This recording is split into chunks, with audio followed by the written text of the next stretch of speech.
Hi everyone, Marine here for lawnfawn. Today we are going to make this monochromatic Halloween Tada diorama featuring the Spooky Village, probably my favorite Halloween stem set. I like to use it every year for the spooky season, and I am going to bring back the ghosts from Booyah, another favorite of mine. So let's check out all the things we're going to use today. We have most of the images from Spooky Village, two ghosts, the broom, witch hat, and the spider from Booyah, the tombstone from Spooktacular, the pumpkin bucket from Costume Party, the small pumpkin from Happy Harvest, the small grass from Extraordinary Easter, the ghost, the cat, and one of the greetings from Tiny Halloween. We have the Tada diorama die set, the starry sky background hot foil plate, a handle piece from the double slider surprise die set, the string piece from the scalloped boxcard pop-up die set, the smallest simple wavy banner die, and the grey paper from the Let It Shine Starry Skies paper pack. So here I have all my stamped and die-cut images. I stamped them all using lawnfawn gel black ink, and I am going to color everything using grey and black shades to achieve a cool and fun monochromatic look. I am starting with this little house, and before I leave you with some spooky music, just a quick word about how my monochromatic process works. It is very easy. The image I am about to color, I am first picturing it in my head with colors. For example, on this house, I am seeing the walls, let's say in a light brown, so I am using light shades of grey to color those walls. Next, the door. Let's say it's a medium green. Then I am using medium shades of grey to color that door. And finally the roof. Maybe it is a dark brown, so I am using dark shades of grey, almost black, to color that roof. And that's it, nothing more. I hope it sounds clear, and most of all, if you haven't tried the monochromatic coloring yet, I hope that it will help you to make a try.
So we are done with the images. I want the back of my diorama to be shiny, so I am going to foil a black licorice panel. My hot foil machine is ready, so I am placing the plate on it with the stars facing up. Next, I am adding a piece of silver foil with the shiny side facing down, the piece of cardstock. Next, I am putting on top the plates that come with the machine and 3 extra pieces of cardstock. Next, I can press the timer button, and once that button stops blinking, I can disconnect the system from the base and run it through my die cutting machine back and forth 2 times. Now let's put the system back on the base, and we can reveal a gorgeous panel that will look amazing in our little scene. Next, we can start working on the diorama. I cut the back panel out of the panel we just foiled, and I cut another panel out of shimmery black cardstock. We have 2 starry panels that will open and shut our diorama. 2 insert pieces, I cut them out of grey wood grain cardstock, and we have 2 bends. So first, we are going to work with the pieces that makes the front of the diorama, and I am going to start by cutting an opening in the middle of the panel. I am using washi tape to keep the die in place, and run it through my die cutting machine. And the front panel is done. Now the bends. They each have score lines on both ends, so I am going to fold those score lines. And next I am going to add double-sided tape on those 4 little tabs I just created. Now we are going to stick those bends at the back of the panel. I am peeling the backing papers of those 2 bends. I am flipping my panel over, folding the tabs behind, and I am lining the notch on the bend with the notch on the panel, just like that. Now let's do the same on the other side. I am folding the tabs behind, and once again I am lining the notch on the bend with the notch on the panel, and that creates 2 kinds of sleeves that will be helpful later in the process. So the front of the card is done. Now we can work with the other pieces. And I'm first going to fold each starry panel. They both have 2 score lines, so I am scoring them, and next placing them next to each other in a symmetrical way, with the big rectangles on each side, just like so. And now we are going to cut slots in both panels using the slot creator die. The die with the little foot on the left goes on the panel on the left, and the die with the little foot on the right goes on the panel on the right. And we want to place those dies between the score lines and right up against the bottom edge of the panel. As always, I am using washi tape to keep the die in place, and I am going to do the same on the second panel.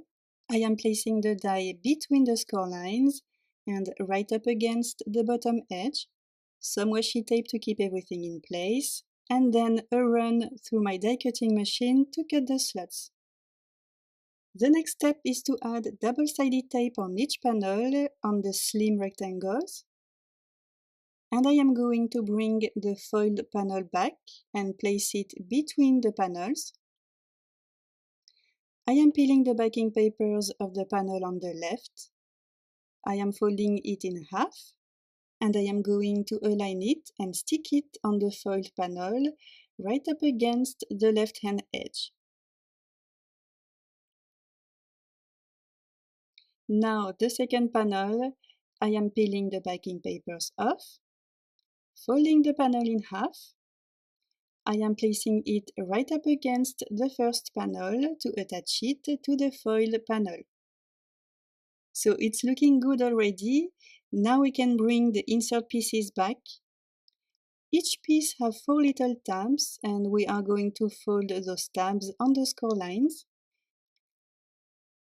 And now the idea is to put one end of the insert piece into that slot.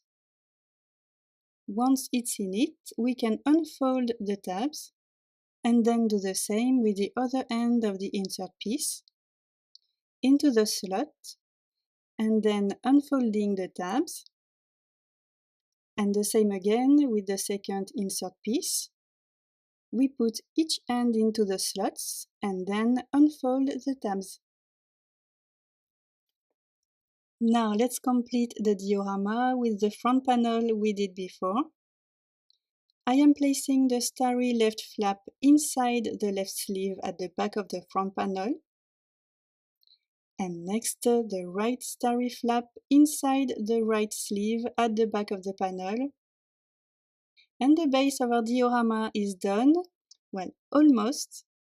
Just like I did on my two previous dioramas, I like to add handles on each side, just to bring extra decorative details. I cut both pieces out of black licorice cardstock, and I am going to stick them on each end of the diorama using liquid glue. One final step before attaching the images. I am attaching my diorama panel on a 4.5 by 3.25 inches black licorice card base. So now it's time to bring life to this diorama. To stick the images in the back more easily, I removed the front panel and front insert piece, and I am going to attach a house, pumpkins, trees and ghosts directly on the foil panel using 1 mm foam squares.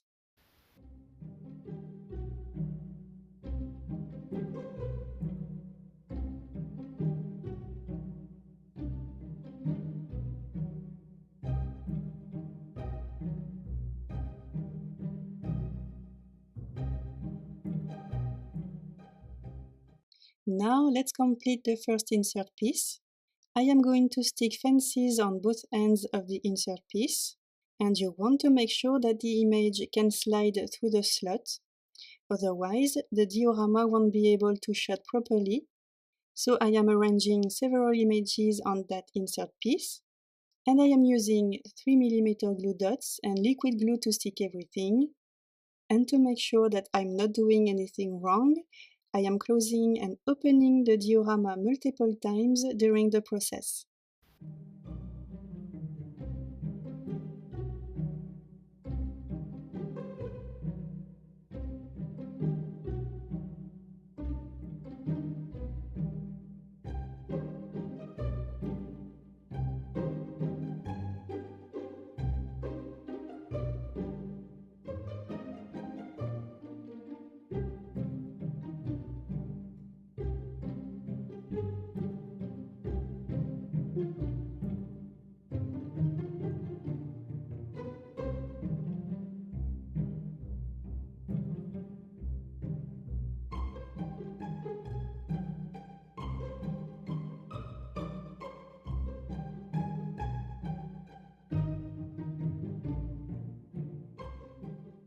Now the second insert piece. I am sticking the largest piece right in the middle, and just like the other insert piece, I am making sure that the images I put on each side of the house are able to slide into the slots.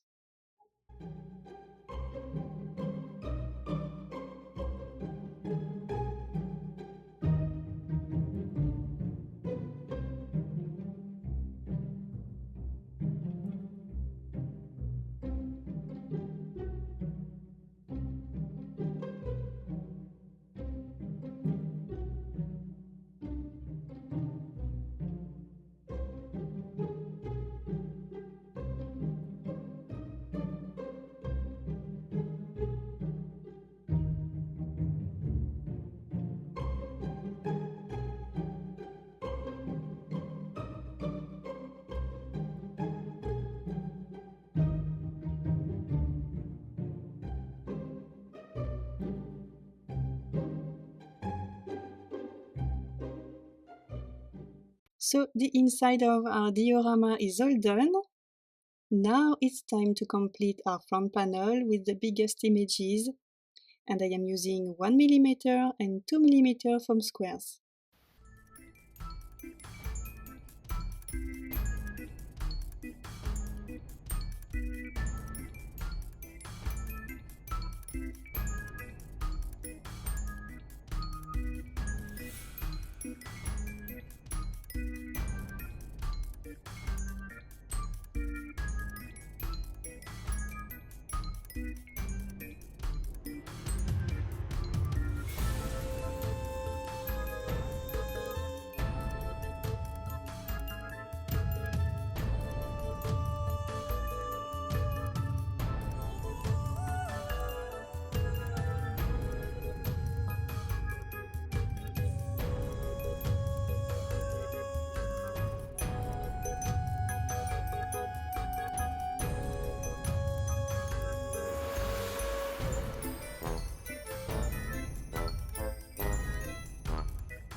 We are almost done, we just need to work on the greeting.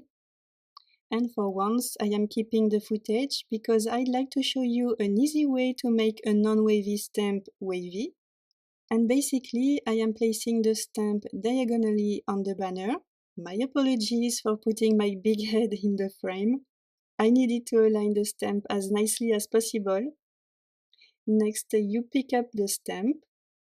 And now all you have to do is to play with each end of the stamp to line them up with the banner.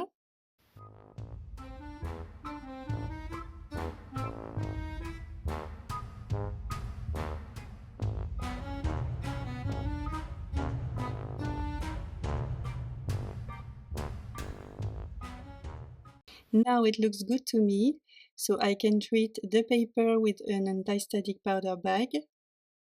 I am using lawnfawn clear embossing ink to stamp my greeting. Next, I am sprinkling silver embossing powder to match the silver foiled starry background. And I am using my heat tool to melt and set the powder. And it's finally time to stick the banner on the front panel, right above the string of pumpkins. Now we can put the front panel back in place, and as a last final detail, I am going to add black ribbon on each decorative handle piece.